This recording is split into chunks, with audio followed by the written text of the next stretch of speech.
Knott's Berry Farm. One of Walter Knott's favorite things that he's ever accomplished, he said, was this right here, a brick by brick replica of Independence Hall. Let's check it out. Here at Knott's Berry Farm, Buena Vista, California, is the replica of the Independence Hall. It's a brick by brick replica of the Independence Hall that's in Philadelphia, where our founding fathers wrote up the Declaration of Independence back on July 4th, 1776. Good Lord, I can speak.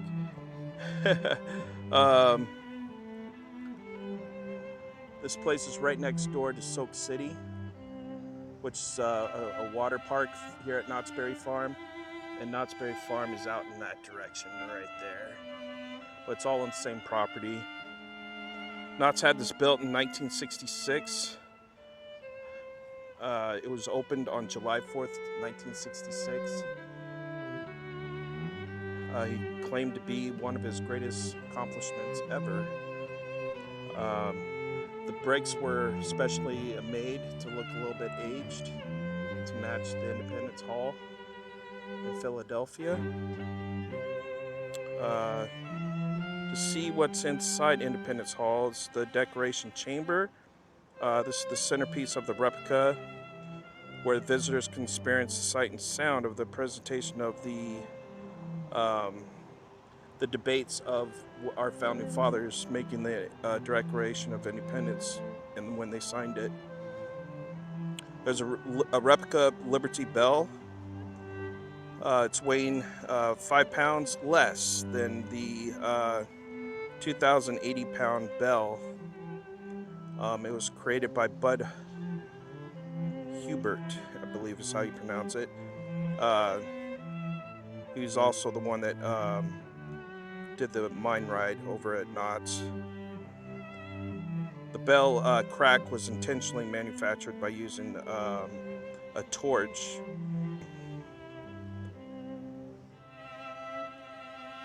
The movie National Treasure, I believe it was in 2004, this was one of the filming locations for that movie. It's one of my favorite movies out there.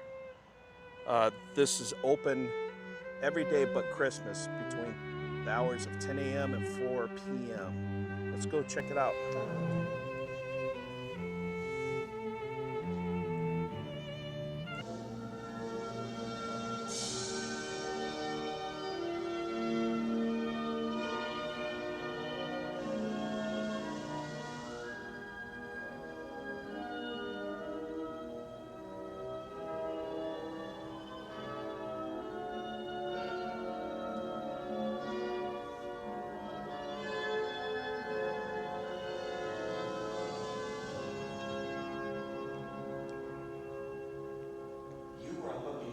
Exact replica of the Liberty Bell. This bell is a symbol of law, a symbol of justice, a symbol of the sovereign rights of the people. This bell has played a greater role in history than any other bell in the world. Cracked and mute, resting silently here in Independence Hall, it has been heard in the hearts of freedom-loving people throughout the world. Its effect as an emblem of liberty is magnetic, drawing those who seek their human birthright hopefully toward fulfillment. But, like the freedom it represents, the bell itself experienced many troubles and survived many problems. Each difficulty made it more enduring as a symbol. The bell was cast to commemorate the 50th anniversary of William Penn's Charter of Privileges, a charter which ensured freedom for the citizens of Pennsylvania. That was the reason for the prophetic Old Testament inscription, proclaim liberty throughout all the land unto all the inhabitants thereof. The first bell was made by Thomas Lister of Whitechapel, London in 1752, but the very first time it rang after arriving in Philadelphia, it cracked. The 2,000-pound bell was recast twice, the second time with added American power, by Charles Stoll and John Pass of Philadelphia.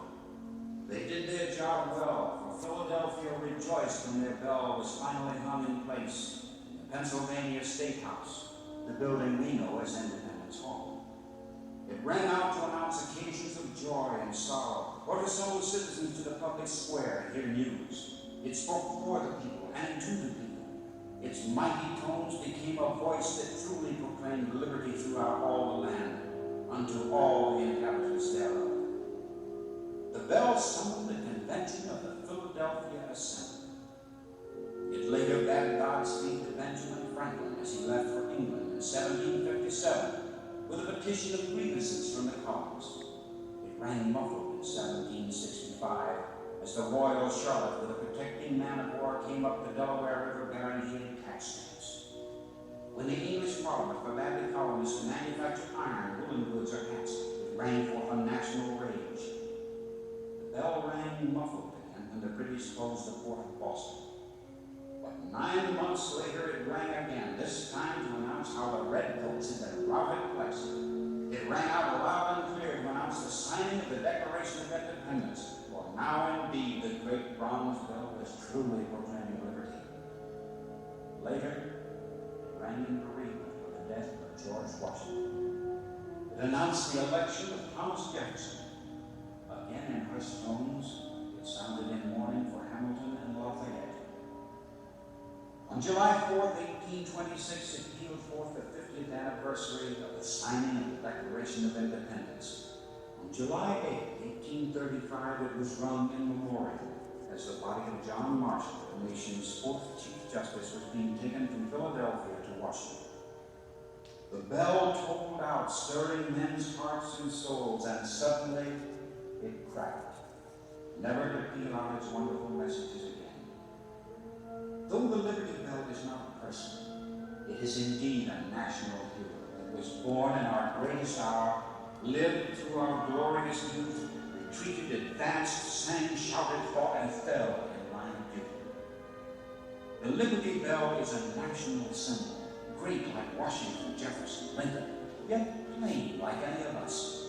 It is the only bell in the world in whose presence any man, regardless of race, creed, political belief, or wealth, will solemnly take off his hat and feel as well as show true respect. The Liberty Bell reminds each of us of our rights and privileges, but also of our duties and responsibilities as free men. To each of us, it suggests a rededication to the principles under which this country was founded. The Liberty Bell will continue to ring as long as men dream and hope. The Liberty Bell rings still, rings in the hearts of men.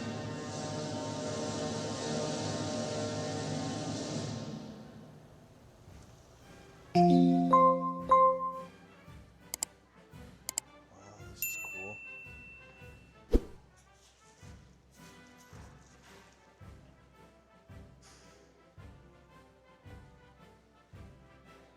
Horse and buggy. Here's the chambers.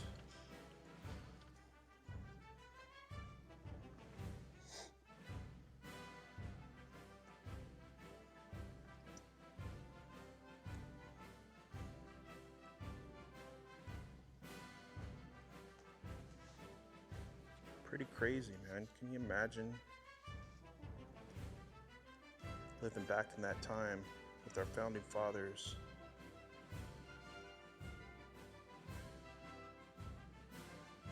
All meeting here to start a nation that so many of us take for granted today.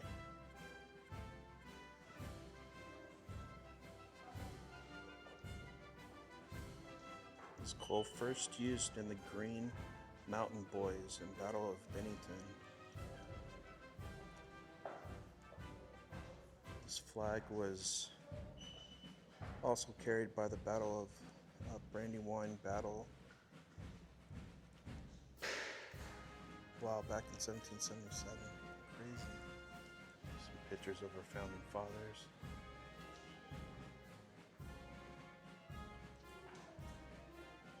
This clock dates back from 1790s. It's dedicated to Walter Knott for the display of Independence Hall West by Miss Alice Jameson Hill of Seal Beach, California, in memory of her mother.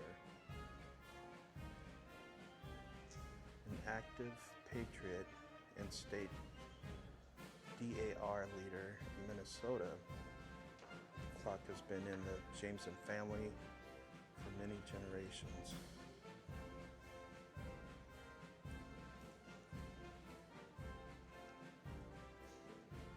Bust of Thomas Jefferson.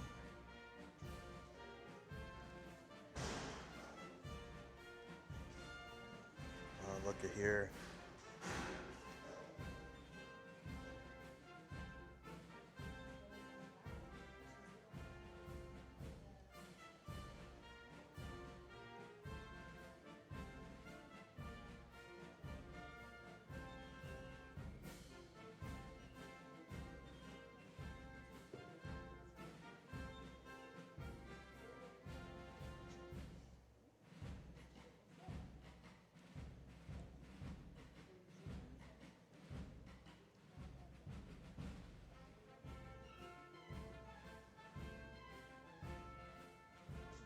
Copy of the Declaration of Independence.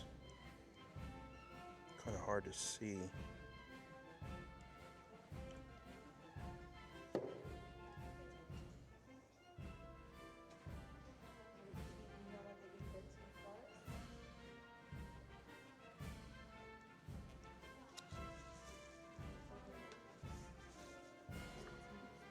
We have different merchandise throughout here. Mugs.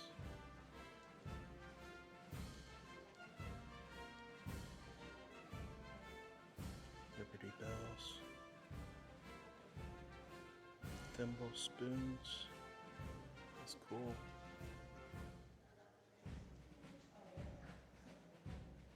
Some different shirts.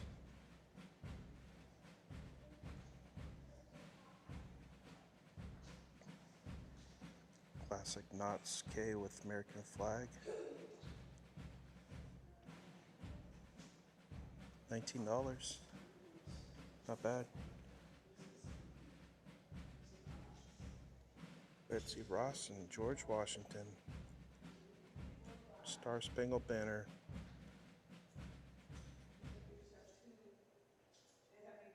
We're making the first American flag. 13 stars.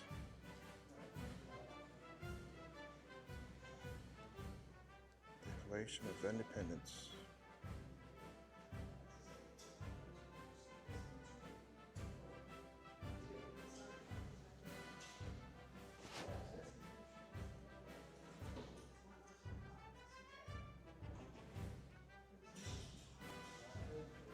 British Redcoat, 1775 to 1782.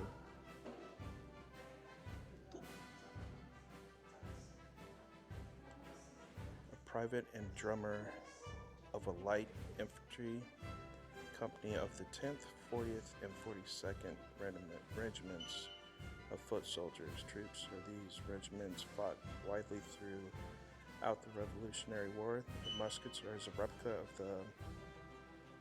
of the model from the 1777 Brown Bess.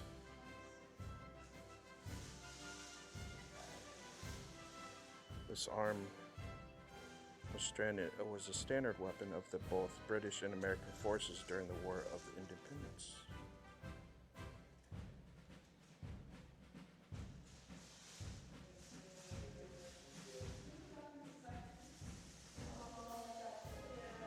Bust of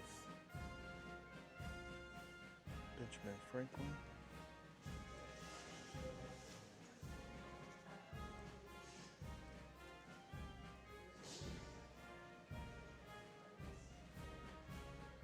Wow, check out a lot of this stuff.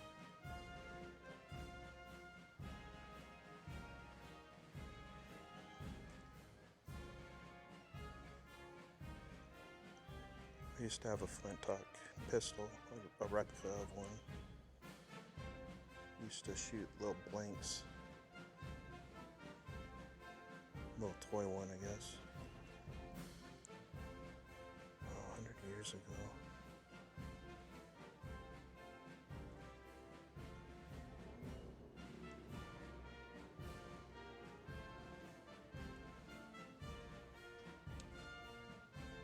Paul Revere Old North Church lantern. Exact replica of the lantern used to signal Paul Revere from the steeple of the Old North Church on April 18th, 1775. Wow.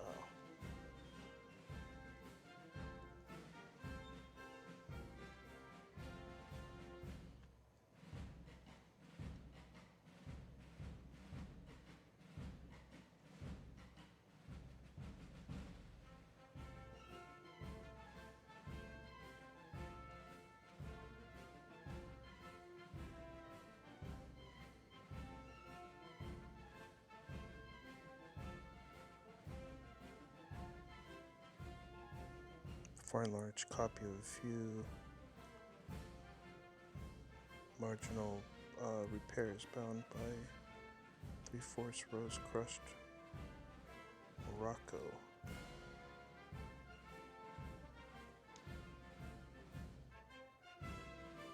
And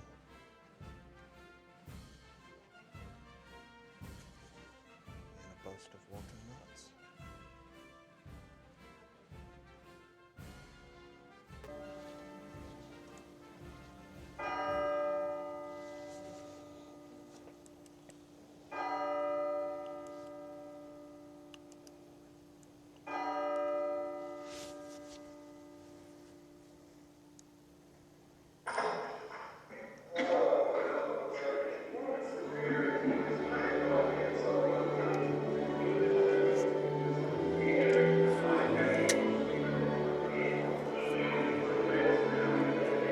The tolling of the State House bell has summoned you and the members of the Second Continental Congress to assemble here in the Pennsylvania State House on this day, early July, 1776, to debate the issue of our independence from England.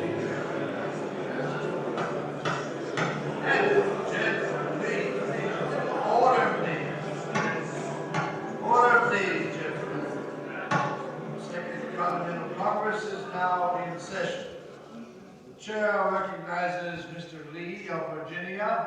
Mr. Hancock. Mr. Lee. I have a resolution to lay before this body. A resolution which reflects deeply upon the question of what terms we should consider in any further negotiations with the enemy. According to the instructions of my constituents in Virginia, I am asked to propose this resolution before Congress. Resolved, that these united colonies are and of right ought to be free and independent states, that they are absolved from all allegiance to the British Crown, and that all political connection between them and the state of Great Britain is and ought to be totally dissolved. Mr. Chairman. Yes, Mr. Adams. I wholeheartedly second this resolution. So noted, Mr. Adams. Independence? Complete independence? It's fantastic. Who even thinks seriously of considering it? Gentlemen, the resolution has been moved and seconded. The floor is now open for debate and comment on this resolution for independence. Praise be to heaven! Now our people really have something to fight for. Only an extremist could put forth such ideas. Sir, this struggle was not intended to degenerate into total war and anarchy. Yes, what kind of extremist proposal is this? We are supposed to be in a limited war to secure specific rights for these colonies. Let us not forget the true issues, gentlemen. Have we forgotten that these colonies were driven to take up arms? Gentlemen, please, one at a time. The chair recognizes Mr. Samuel Adams of Massachusetts. Thank you, Mr. Chairman. As it now stands, gentlemen, many of our soldiers wonder what they are really suffering and dying for. This Declaration of Independence will give our people new hope. It will give us something really worth living for, and if need be, worth dying for. Our intent has never been to destroy or throw over that government, but to reform it and safeguard ourselves under its protection. Complete independence? Why, that would be like a child being thrust out of his father's house. As much as Great Britain is our sworn enemy, we must not offend her too much. Is this the talk of appeasement? Why, think what would happen if we were to carry this resistance too far. Let us first make a new peace proposal to the British. A better, more humble attempt. While the very roots of our society are firmly implanted upon English soil. Our customs, our traditions, complete independence, it's simply unthinkable. Peace and trust, is that what you mean? Gentlemen, is it not far better to live under the rails than to risk total devastation of these colonies in unlimited warfare? Mr. Chair. The chair recognizes Mr. George Ross, Pennsylvania. The British and their sympathizers here in our land charge that this Congress is only a minority representation. Aye, and in a sense that is true, for by our own estimation, 1/3 of the inhabitants of this country are still loyal to the King of England. Another third are indifferent to freedom struggle altogether. That only leaves about 1/3 who are dedicated patriots. Many of these patriots are now under arms on the field of battle. What of them? It is they who are willing to make a reality of the rights we argue for, make them real by writing their sentiments often enough in pools of their own blood. We owe them something more for their lives than a negotiated stalemate.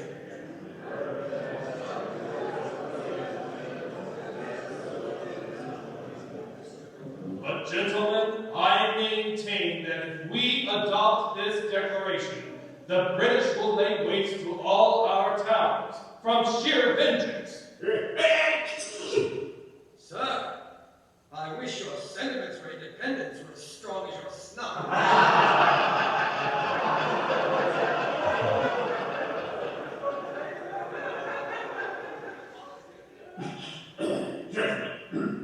Gentlemen, the acts of the Crown are unquestionably wrong and should be resisted to the hilt.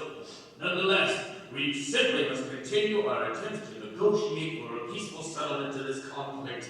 This declaration of independence is going too far. Far too far. Yes, I agree. Peace, sweet, reasonable peace has ever been our dearest object. Mr. Chair. Yes, Mr. Adams. Our towns are built of wood and brick. If they are burned down, we can rebuild them.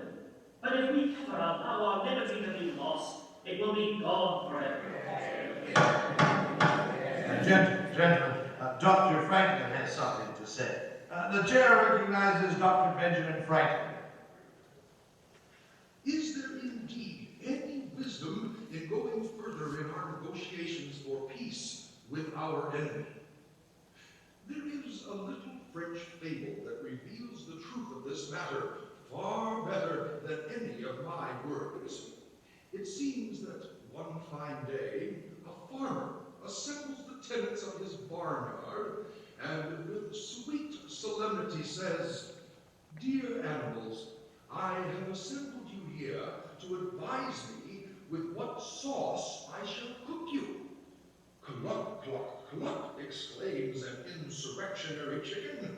"We don't ought to be eaten at all." To which the urbane chairman replies, "My child, you wander from the point."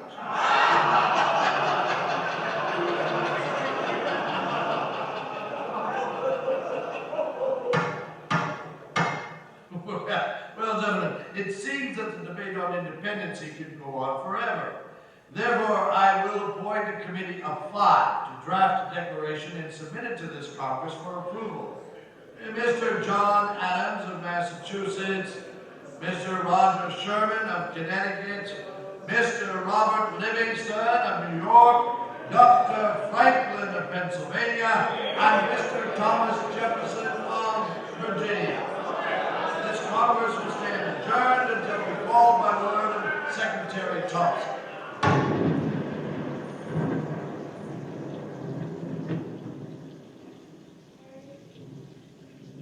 Consider carefully, gentlemen, very carefully, for this Declaration of Independence burns all bridges Exactly. None of us can ever return on the old road, except with a rope around our neck. You allow yourselves to consider, for as we know, if this declaration is adopted, it will be considered the ultimate act of high treason against the crown. The fate of our wives and children will be equally at stake.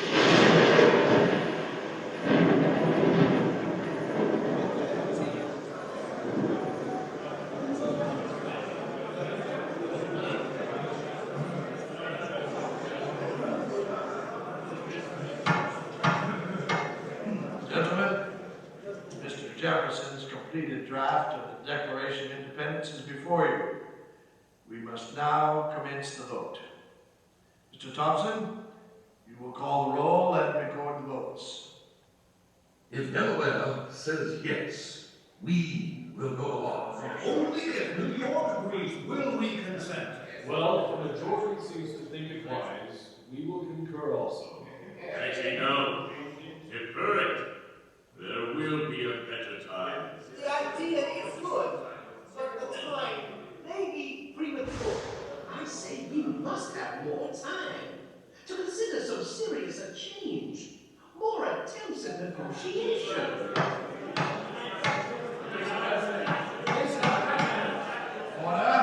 Order, gentlemen. The chair recognizes Mr. John Adams. St. Crosswind, live or die, survive or perish. I give my hand and my heart to this vote. It is true, indeed, that in the beginning we aimed not at independence, but there is a divinity in our own. Why should we defer this declaration? Is any man so weak as now to hope for reconciliation with England? You and I indeed may rule it. We may not live to the time when this declaration shall be made good. We may die. Die colonists. Die slaves. Be it so. If it be the pleasure of heaven that my country shall require the poor offering of my life, this victim shall be ready. But while I do live, let me have a country, and in that a free country. Whatever may be our fate, be assured that this declaration will stand. It may cost treasure, and it may cost blood, but it will stand. Through the thick gloom of present, I see the brightness of the future as the sun in heaven. We shall make this a glory, an immortal day. When we are in our graves, our children will honor it. They will celebrate it with thanksgiving, with festivities, with bonfires and illuminations.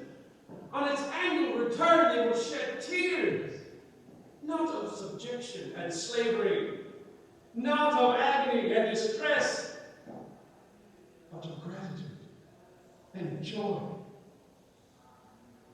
Sirs, before God, I believe the hour has come.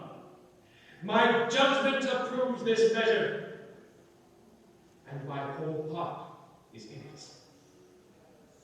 All that I have, all that I am, and all that I hope in this life, I am now here, ready to sanctify. And I leave off as I began, and live or die, survive or perish. I am for this declaration. It is my living sentiment. By the blessing of God, it shall be my guidance. Independence now. Independence forever.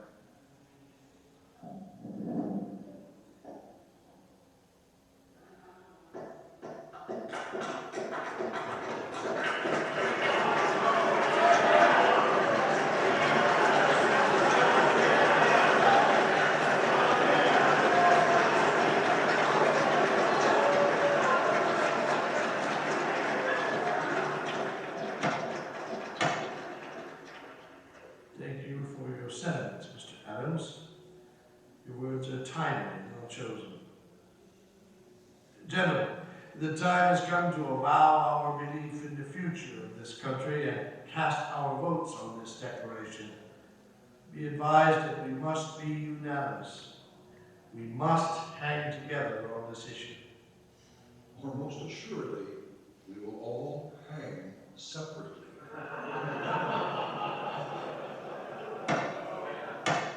Mr. Thompson, proceed with the roll call, if you please.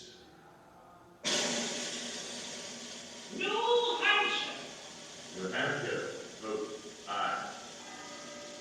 Massachusetts, vote aye. Rhode Island, Rhode Island, vote aye. Connecticut, Connecticut, vote aye. New York, New York abstains. New Jersey, New Jersey says aye. Pennsylvania. I disagree.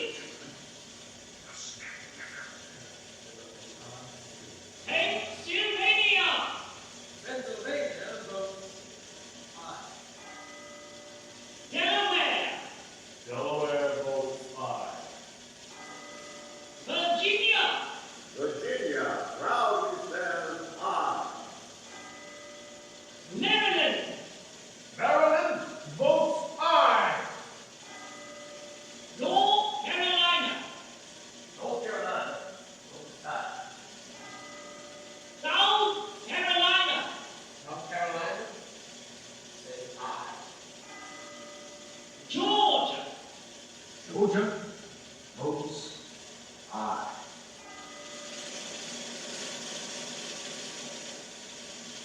the roll call is completed. The final vote is unanimous. 12 ayes, 1 abstention.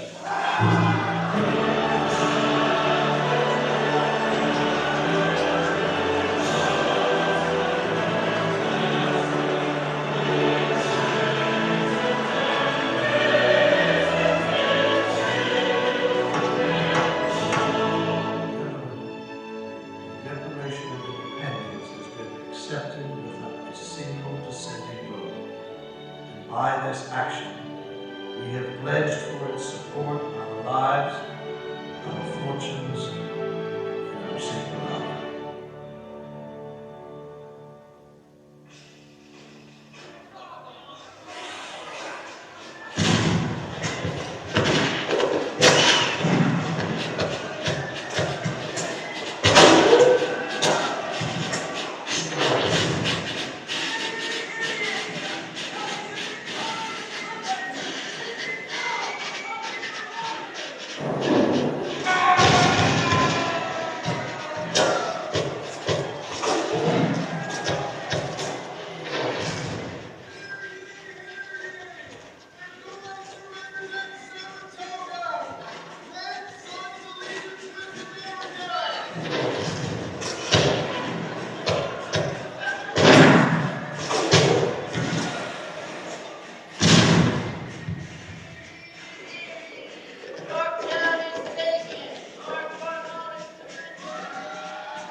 A mighty revolution has been gloriously completed in this land, so that millions yet to be born may live in freedom. I wonder if future generations will remember what this declaration has cost this generation in treasure, sacrifice, and love. If I had ever thought for a moment that they would forget, I would root to my dying day ever having played a part in this work. Today, a new constellation rose brightly in the heavens. new nation has been born. We will, with God's help, continue to cherish, preserve, and indeed protect it with our lives, our fortunes, and our sacred honor. I wonder if future generations will do the same. I wonder if they will be able to keep this new nation. I wonder if they will be able to keep it.